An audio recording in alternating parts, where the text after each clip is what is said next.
Hello जय हिंद दोस्तों, मैं रणवीर सिंह स्वागत करता हूँ फिर से आप सभी का आपके परिवार मैथ एंड जीएस क्लासेस में। तो दोस्तों हम लोग बात करने वाले हैं और ये बायोलॉजी चल रहा था तो बायोलॉजी का पार्ट 2 हो जाएगा, जिसमें जीव विज्ञान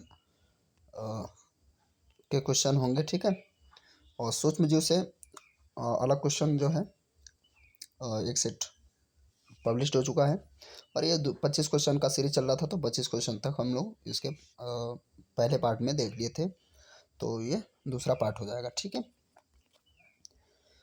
तो इसको भी देखिए, कंटिन्यू बने रहिए।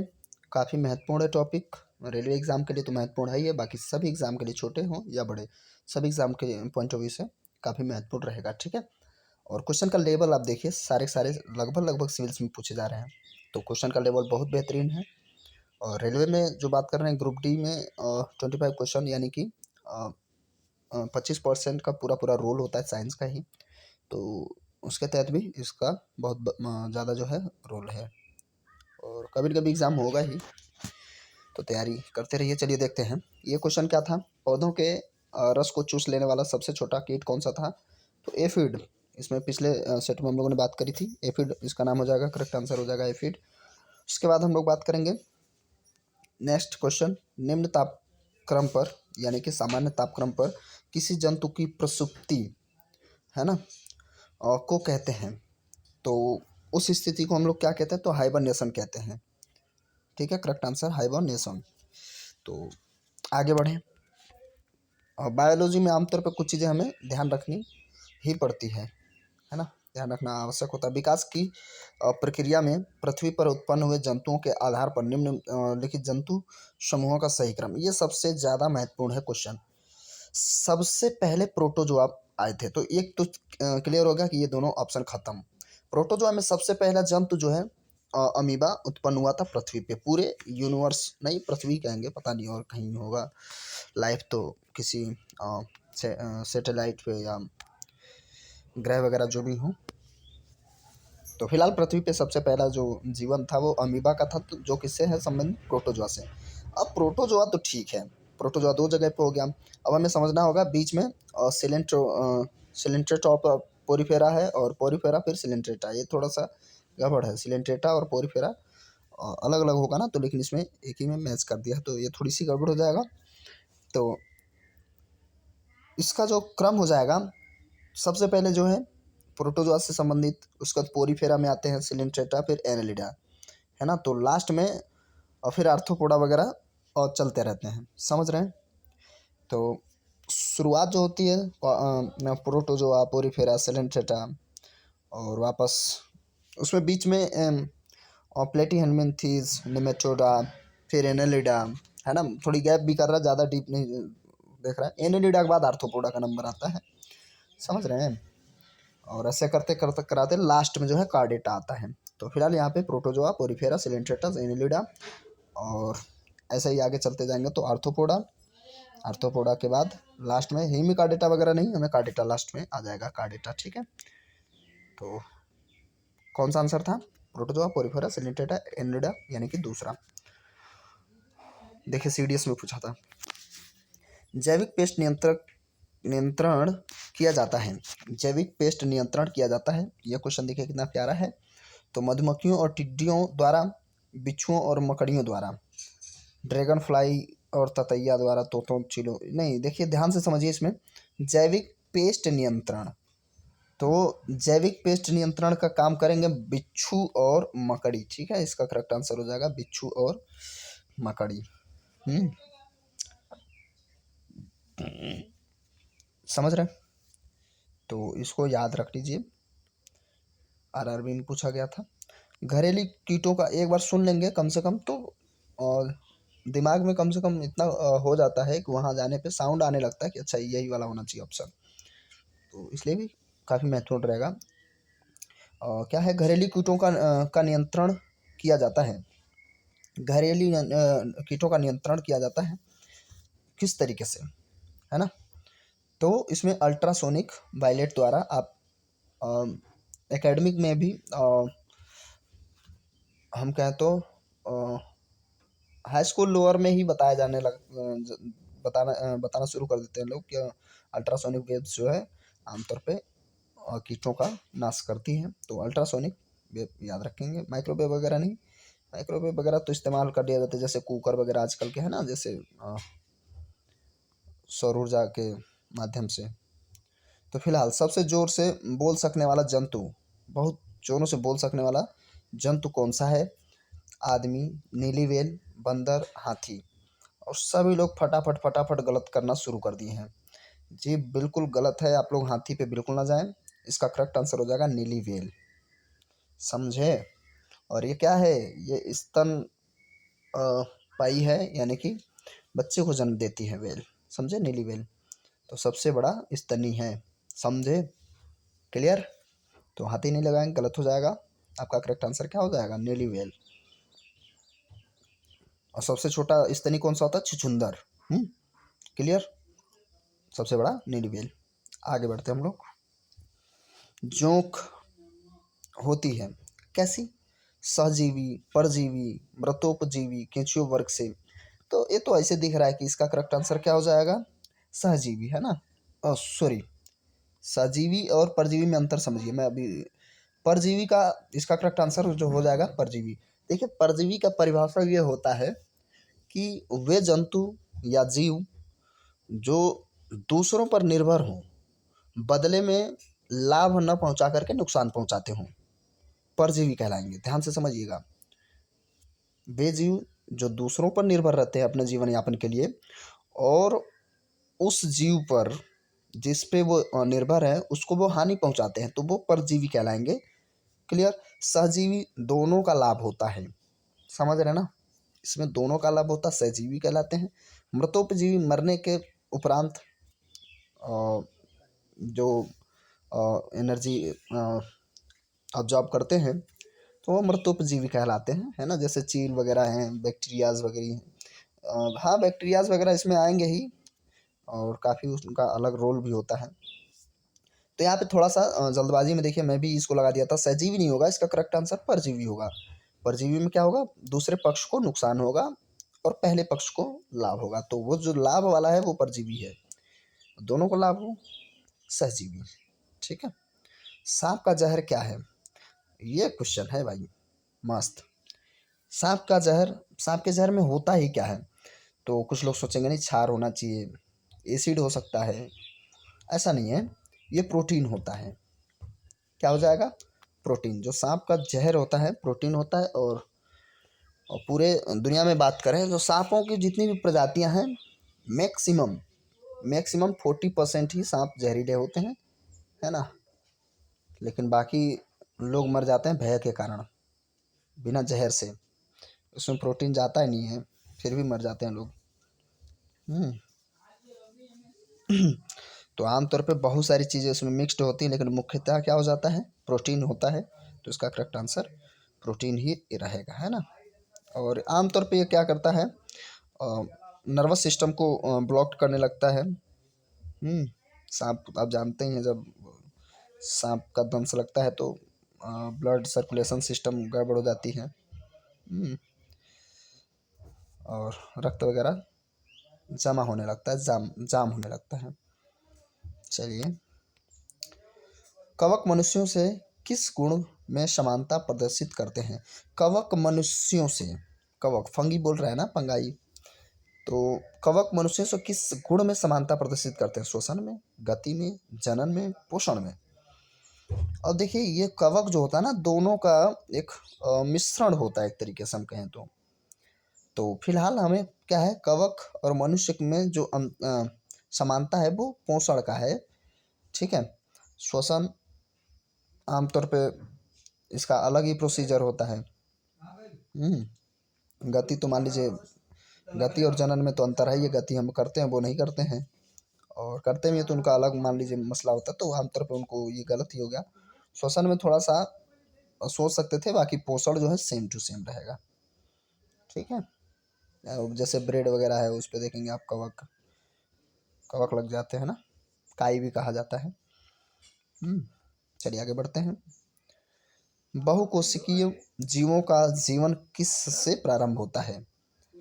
बहुकोशिकीय जीव, तो बहुकोशिकीय जीवों में देखिए एक कोशिकी आमतौर पे एक कोशिकीय जीव जैसे अमीबा वगैरह थे, स्टार्टिंग में एक कोशिकीय जीव ही हुआ करते थे, बाद में बहुकोशिकीय जैसे पूरे वयस्क तरीके से अन्य जीव हैं, जानवर हैं, तो ये बहुकोशिकीय होते हैं। तो उसमें कह रहा बहुकोशिकीय जीवों का जीवन किससे प्रारंभ होता है, अंडाणु से या शुक्राणु से। देखिए यहाँ ध्यान देना है, जाइगोट क्या बनता है यानी युग्मनज क्या होता है। परागकोश तो पौधों का मसला हो गया, परागकोश एक तरीके से हम कहें तो मेल का पार्ट होता है ना, जैसे शुक्राणु है उस टाइप का, समझ रहे ना। अंडाणु महिलाओं का होता है ना, और डिम्बवाहिनियों से निकलता है, तो शुक्राणु पुरुषों। तो यहाँ ध्यान देना है, बहुकोशिकीय जीवों का जीवन किस से प्रारंभ होता है, क्या अंडाणु से या शुक्राणु से, परागकोश का क्या यहाँ रोल है या नहीं है। तो देखिए इस तरीके से अगर कहेंगे तो गड़बड़ हो जाएगा, जब अंडाणु और शुक्राणु मिलेंगे तब बनेगा जाइगोट। बात समझ आ रही है। तो यहाँ से कुछ सेल्स ऐसे होता है, वो फिर ऐसे होता है, फिर वो टूटता जाता है, द्विविभाजित होते जैसे करते कराते, है ना, समसूत्री हो अर्धसूत्री हो, जैसे भी हो, विभाजित होते होते बहुकोशिकी का निर्माण होने लगता है। तो जाइगोट से ही शुरुआत होती है, यानी कि अंडाणु प्लस शुक्राणु मिल जाए तो क्या बनेगा, युग्मनज बनेगा, जिसे हम जाइगोट कहते हैं। ठीक है, तो कुछ ऐसे ऑप्शन अगर इस तरीके के हों तो क्वेश्चन इतना ज़्यादा टफ नहीं होता है। ऑप्शन ही डिपेंड करता है कि क्वेश्चन टफ है या नहीं है। वर्गीकरण की मुख्य इकाई, फिर से ये क्वेश्चन पिछले सेट में भी पूछा था कि सबसे मूल इकाई क्या है। शुरू से हम चले तो जैसे किंगडम शुरू होता है, किंगडम हो गया, फिर हम लोग फाइलम वगैरह देखते हैं, क्लास यानी वर्ग देख लेते हैं। तो सबसे मूल इकाई यानी सबसे छोटी इकाई क्या है, तो जाति, है ना। स्पीसीज सबसे छोटी इकाई होती है, तो आमतौर पे इसको याद रखेंगे, करेक्ट आंसर क्या हो जाएगा, जाति। ये कई बार पूछा गया है, ऐसा नहीं कि मतलब। और जगत जो है ना, जगत किंगडम यानी इनका एक तरीके से प्रजाति, वो सबसे बड़ी इकाई होती है। सो छोटे को ध्यान दिया जाता है, स्पीसीज यानी कि जाति। जाति मतलब ये नहीं है कि अपने यहाँ जैसे ओबीसी एससी वाला मसला नहीं होगा, और इतना आप सोचेंगे ही नहीं कि वो तो मैं ऐसे बोल दिया हूँ। कंगारू क्या है, कंगारू क्या है, प्रोटोथीरिया, मेटाथीरिया और यूथीरिया, सरीसर। तो सभी लोग जानते हैं ये क्या हो जाएगा, इसका करेक्ट आंसर ये हो जाएगा सरीसर। ठीक है, तो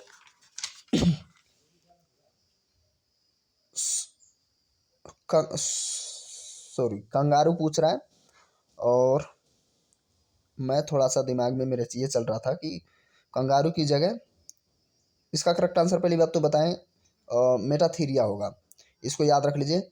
सरीसर्प मेरे दिमाग में चल रहा था, जैसे सबसे कंगारू तो इनकी तो, अरे वो क्या होता है ना, जैसे मूवी बनी है बहुत सारे, डायनासोर, डायनासोर। तो मेरे दिमाग में वो चल रहा था कि शायद वो, लेकिन यहाँ कंगारू है ना कि डायनासोर। ठीक है, तो कंगारू अभी भी अवेलेबल है, सरीसर्प क्या है, डायनासोर खत्म हो गया, तो सॉरी फॉर दिस। मेटाथीरिया इसका करेक्ट आंसर हो जाएगा। कभी कभार आप पढ़ते कुछ हैं और दिमाग में कुछ और चल रहा था कि अच्छा ये यही है, तो मैं कंगारू को जब इससे क्या समझ रहा था, डायनासोर है ना। इनमें से कौन सा जंतु मछली नहीं है, मछली नहीं है, lungs fish, dog fish, silver fish, cat fish. तो ये तो थोड़ा सा अंदर जाके पूछ रहा है भाई, तो फिलहाल हमें बताना होगा। इसमें करेक्ट आंसर जो हो जाएगा इसका, सिल्वर फिश जो है मछली नहीं है, इसको याद रख लीजिए। बाकी डॉग फिश, लंग्स फिश और कैट फिश सारी की सारी मछलियाँ हैं। क्लियर। एसएससी सीपीओ एसआई में पूछा था, तो क्वेश्चन का लेवल तगड़ा है। और बायोलॉजी में क्या होता है ना, आपको पता होना चाहिए, नहीं तो थोड़ा सा मामला बिगड़ जाता है। नामकरण की द्विनाम पद्धति में किस जीवधारी को दो नामों से व्यक्त किया जाता है, और ये दो नाम होते हैं। हाँ, तो ये ध्यान देना है कि सबसे जो दो नाम, जैसे कैरोलस लिनियस ने शुरुआत करी थी, है ना, डोमिनेंस सिस्टम की, तो उन्होंने दो चीज़ों को ऐड किया, और वो देखिए 18वीं सदी में यानी कि 1753 के, हाँ 1753 में ही कैरोलिनियस ने शुरू किया था डोमिनेंस सिस्टम की प्रणाली को। तो उसमें उन्होंने दो चीज़ों को जोड़ा, एक तो जीनस और दूसरा स्पीसीज, जाति। ठीक है, इन दोनों को जोड़ के फिर वो उन्होंने क्या बनाया, फिर उन्होंने उसको बनाया द्विनाम पद्धति का एक आधार। समझ रहे हैं। तो आगे चलें। निम्न में से सब विकसित प्रोटिस्टा जीव कौन सा है, यहाँ प्रोटिस्टा, संघ प्रोटिस्टा की बात हो रही है, तो प्रोटिस्टा में हो जाएगा पैरामीशियम। पैरामीशियम क्या है? प्रोटिस्टा का जीव है, वो भी विकसित, है ना। तो करेक्ट आंसर पैरामीशियम, संघ प्रोटिस्टा का है। और बायोलॉजी का ठीक ठाक क्वेश्चन है, इंटरमीडिएट में जो है ये ज़्यादा मिलती हैं, अब तो वो भी अवेलेबल नहीं है, अब वो किताबें नहीं रही। ऊँट का कुबड़ किस ऊतक से बना होता है? तो वो क्या होता है, वो कौन सा होता है? क्या कंकाली ऊतक होता है, पेशी ऊतक होता है, मतलब टिश्यूज समझते हैं ना, टिश्यूज। ऊतक, ऊतक जो होता है एक ही प्रकार की कोशिकाओं का एक समूह होता है, सेल्स का समूह होता है ऊतक, ठीक है, टिश्यूज। और टिश्यूज को समूह को हम ऑर्गन कहते हैं। तो यहाँ पे जो एक टिश्यूज जो होते हैं, ऊतक होते हैं, उनका एक समूह है जिसे हम कुबड़ कहते हैं ना।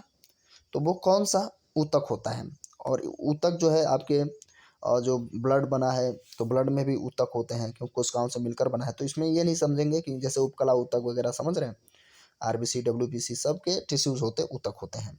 तो यहाँ पे फैट का भी हो सकता है, बाकी पेशियों का, कंकाली, उपास्थि सब में है। तो लेकिन यहाँ पे इसका करेक्ट आंसर मैं तभी से यही कह रहा हूँ, आप समझ रहे होंगे, वसा ऊतक होता है जिससे वो पानी न मिलने पर अपना काम चला लेता है। किसका जहाज? रेत, नहीं, रेगिस्तान का जहाज। सांपों में टांगे नहीं पाई जाती हैं क्योंकि ये जन्म से लंगड़े होते। वाह, ये सबसे अच्छा ऑप्शन है ना, जन्म से ही लंगड़े होते हैं। जैव विकास में इनकी टांगें समाप्त हो जाती हैं, जैव विकास में इनकी टांगें समाप्त हो जाती हैं। तो ये जो है जैव विकास में, जैव विकास समझिए, जैव विकास का मतलब जब इनका डेवलपमेंट चल रहा था, जैसे हम बंदर से मनुष्य बने, वो वाली स्टेज है, ना कि पैदा हुए तब, है ना। तो ये करेक्ट आंसर हो जाएगा, जैव विकास में इनकी टांगें समाप्त हो गई। टांगों को इनके शरीर में कोई उपयोग नहीं है, ये एक सबसे अच्छा वजह ये भी है, लेकिन फिलहाल इसका करेक्ट आंसर यही होगा क्योंकि वो प्रोसीजर है ना। और ये थोड़ा सा एक रीज़न है, और रीज़न इसको मैं सही इसलिए मानता हूँ क्योंकि जिस ऑर्गन का आप इस्तेमाल करना छोड़ दीजिए, वो धीरे धीरे क्या होता जाएगा, छोटा होता जाएगा या धीरे धीरे कम होता जाएगा, वेस्टिजियल ऑर्गन में कन्वर्ट हो जाएगा। जैसे हमारे पास विजडम जो ट्रुथ है, यानी कि दांत है ना, क्या बोलते हैं उस अक्ल की दांत, उसका क्या उपयोग है? मुझे ऐसा लगता है कि एक समय ऐसा आएगा कि हमारे पास 28 ही दांत रहेंगे, है ना। अब सोचिए 32 दांत होते होते 32 साल प्लस हो जाते हैं लोगों के, है ना। 24-28 साल बाद तो इसका प्रोसीजर शुरू होता है, अक्ल की दांत आना। ऐसे ही बॉडी के अंदर जब डाइजेस्टिव सिस्टम पढ़ते हैं तो उसमें भी कोलन वाले पार्ट में एक वेस्टिजियल ऑर्गन है ना, जो घास भूसों को पचाता था। फिलहाल अब उसका रोल ख़त्म हो गया क्योंकि हम लोग घास भूसा नहीं खाते हैं। आगे चलते हैं। अरे कहाँ चले गए, एक मिनट। तो हम लोग किस क्वेश्चन पे थे? व्हेल मछली किस वर्ग में आती है? अच्छा, ये किस संघ की जातियों की संख्या सबसे अधिक है? हाँ, ये क्वेश्चन जो है यही था, किस संघ की जातियों का। ये क्वेश्चन देखिए काफ़ी इंपॉर्टेंट है। किस संघ की जातियों का संख्या सबसे अधिक है? प्रोटोजोआ। कई बार क्वेश्चन पूछा गया है, कई बार ये आता रहता है। तो इसका जो डायरेक्ट मैं करूँ तो आर्थ्रोपोडा जो है इसका करेक्ट आंसर हो जाएगा। आर्थो मतलब अर्थ, समझ रहे ना। आर्थो की बात की जाए इसका मतलब जो हो जाएगा अर्थ, और अर्थ से जुड़े यानी कि ज़मीन के आसपास रहे हैं ना, जैसे बिच्छू, केकड़े, मकड़ियाँ, मधुमक्खी और तितली, ये आप कहेंगे ये तो उड़ते रहते हैं, नहीं, ये सब आर्थ्रोपोडा के हैं। कीट पतंगे ये सब आर्थ्रोपोडा के अंतर्गत ही आते हैं। तो करेक्ट आंसर सबसे ज़्यादा जो है जातियाँ इसी में पाई जाती हैं, सर्वाधिक। समुद्री तल पर रहने वाले जंतु क्या कहलाते हैं? जो तल पर रहेंगे, है ना, तो इन्हें बेंथिक कहते हैं, इसको याद रख लीजिए, बेंथिक। समुद्री तल पर रहने वाले जंतु क्या कहलाते हैं? बेंथिक। एक बार सुने रहेंगे तो काम देगा। मादा घोड़े तथा नर गधे से उत्पन्न संकर जीव। अब देखिए एक क्वेश्चन मैं ऐसे देखा था कि जो खच्चर होता है, खच्चर में किसका संकर कराया जाता है? तो ऑप्शन था नर घोड़ा, मादा गधा, तो ऐसे करके ये भी था। तो इसका जो करेक्ट आंसर होगा, देखिए जो गधा होगा ना वो नर होना चाहिए, मादा घोड़ी होनी चाहिए, यानी मादा घोड़ा, समझ रहे हैं। इन दोनों का संकरण खच्चर कहलाता है। क्लियर? इन्हें क्रॉस कराते हैं, जिसे हम कहते हैं हाइब्रिड बनाना। अच्छा, वेल मछली किस वर्ग में आती है? वेल किस वर्ग में आएगी? पक्षी में, उभयचर में, मत्स्य में, स्तनधारी में? शायद अगर आप ध्यान दे रहे हो मेरी बातों पे तो थोड़ी देर पहले मैं कुछ बताया था, है ना? तो मैंने कहा था सबसे बड़ी क्या है, ये स्तनधारी है। क्लियर? एमपीपीसीएस में पूछा, बताइए। चलिए, वो जमाने थे। क्या हो क्या रहा है, 1 मिनट, 2-4 क्वेश्चन बचा, देख लिया जाए। करेक्ट आंसर हो गया था हम लोगों का। अब आगे चलते हैं। अकशेरुकी प्राणियों के इस रक्त में कौन सा पदार्थ पाया जाता है? अकशेरुकी, यह कशेरुकी नहीं है, अकशेरुकी है। तो इसका मैं डायरेक्ट आंसर बताऊं तो इसका हो जाएगा हीमोसाइनिन। ठीक है, हीमोसाइनिन। क्लियर? आगे बढ़ते हैं। सबसे अधिक आयु किस जंतु की होती है? तो ये तो सुने होंगे आप लोग, आमतौर पे छोटी किताबें नहीं होती थी जीके वाली, उसमें भी हम लोग पढ़े थे बचपन में, तो वही वाला है। सबसे अधिक आयु किस जंतु को होती है? तो हाथी, मनुष्य का कोई तो हाथी है, तो चलिए ठीक है। मनुष्य का तो आजकल कोई गारंटी नहीं है। आमतौर पे कोविड में आज अच्छे भले आदमी से मिल के आइए और सुबह मिल के आइए, दोपहर या शाम तक पता चल रहा है वो निकल लिए हैं, तो क्या कहेंगे। बंदर का तो सेम सिचुएशन है, तो करेक्ट आंसर क्या होगा? कछुआ। तो सभी जानते हैं कछुआ का सबसे लंबी लाइफ होती है 150 से 200 वर्षों तक। ठीक है, ये याद रखेंगे आप। 150 से 200 वर्ष टाइम ड्यूरेशन होता है जिंदा रहने का कछुआ। तो वो धीमी चाल चलता है, उसे क्या है, उसके पास तो 150-200 वर्ष हैं। तो चलिए, आर्थ्रोपोडा का एक महत्वपूर्ण लक्षण है, ये कुछ समझ में ज़्यादा आ नहीं रहा है, लेकिन मैं फिर भी ट्राई कर रहा हूँ। ये आर्थ्रोपोडा का ही लिखा, आर्थ्रोपोडा ही है। आर्थ्रोपोडा का एक महत्वपूर्ण लक्षण है, क्या लक्षण है भाई आर्थ्रोपोडा में? हाँ, ये क्वेश्चन खूब बनता है भाई, ये ध्यान दीजिए। आर्थ्रोपोडा से क्वेश्चन बनता है, आर्थ्रोपोडा का अर्थ ही क्या होता है? तो आर्थ्रोपोडा वाले में ना, आर्थ्रोपोडा के जो जंतु होते हैं उनमें जो है संयुक्त पैर पाए जाते हैं। तो यहाँ शायद ये संयुक्त, संधि युक्त, संयुक्त, जो भी लिखा हो, पाद, पैर, ठीक है, पाया जाता है। तो ये याद रखेंगे। शरीर जो है टुकड़ों में होता है, खंडयुक्त होता है ना? और बाकी संधि जोड़दार होती है इनके पैर। ठीक है, आर्थ्रोपोडा का ये लक्षण है। किसी को टिड्डा उड्डा उठा के देख लीजिएगा। किस जंतु समूह के सभी सदस्य समुद्री होते हैं? वाह, सभी के सभी समुद्री होंगे। क्या प्रोटोजोआ है, सिलेंट्रेटा, पोरिफेरा? हालांकि ये हैं, इसमें से सब के सब कुछ ना कुछ इसमें होते हैं जो समुद्री होते हैं, लेकिन ऐसा कौन सा है जो सारे के सारे हैं? तो याद रखेंगे इकाइनोडर्मेटा। प्रोटोजोआ नहीं लगाएंगे, गलत हो जाएगा। इसका करेक्ट आंसर हो जाएगा इकाइनोडर्मेटा, है ना? इकाइनोडर्मेटा। क्लियर? स्टारफिश वगैरह इसी के अंतर्गत आती हैं। सबसे बड़ी कोशिका कौन सी होती है?